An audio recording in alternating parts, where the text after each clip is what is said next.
he just, his music always had hope. And I felt obligated to, I was like, if I ever get a chance to make music, I want to make something that has some substance. I can make these songs where we just want to party and bullshit. That's cool, that's fun. It's a time and place for that. But I felt like if I got like a whole hour of like the world's attention, where I can actually say something, I'd rather say something that'll help somebody. So I've actually like took risk where I suffered record sales, and because I wanted to like make certain statements. I knew that the record wasn't gonna do as well. I knew radio wouldn't play it, but I felt like it needed to be said anyway, and I felt like it was people out there needed that information. So I was like, well, shit, I'll be the guinea pig. I'll take the hit. If that's what it takes, I'll take the hit. Willie D, how did you feel, man? You rocked the Bay Area. We ain't seen y'all in 20 plus years, 2 decades. I mean, y'all from the South, but we grew up off y'all just like Texas grew up off y'all. So how did it feel to rock a Bay Area stage, have Oakland, Richmond, and Frisco in the house? It's beautiful because I know that Oakland and Frisco and the whole Bay has always supported Geto Boys. Our music always is everything that any artist.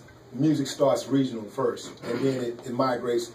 For us, our music starts regional, starts in the South, and then it migrates Midwest, and then it goes to the West Coast, and then the East Coast picks it up. That's always been the routine. Anytime we put out an album, so the West Coast, all of the West Coast has always been. You fuck with that Vallejo though. 1,000% with GB, always. So I already knew what was going to happen. Last time we were supposed to play here. A couple people got killed before the show even started, so it was canceled.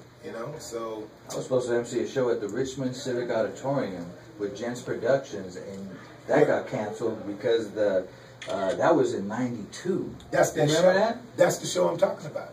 Yeah, I was supposed to MC that. Okay, that's the show I'm talking about. That was very memorable, man. Yeah, but this is the Block Report, and censorship. We talked about it. You were one of the pioneers, along with the 2 Live crew, on censorship and why there's stickers on CDs, parental advisories. Looking back and how you pioneered that and how it's changed. I mean, what do you feel looking back at it now? It was just our time. When we came out, our #1 goal was to be heard. Like we went up until the time we came out, we were primarily consumers. Primarily, we were consumers. The Southern, the South, we were consumers. We bought the West Coast music, we bought East Coast music, and so the East Coast would talk about the subway, and the West Coast, they had the gang culture going on. We couldn't relate to either. Of course, we didn't have subways, and then we didn't have a gang culture. If you try to start a gang, back then, you get ran out of town. I don't care how big and bad you were, how many guns you had. You had a lot more guns in Texas, and you would get ran out of town.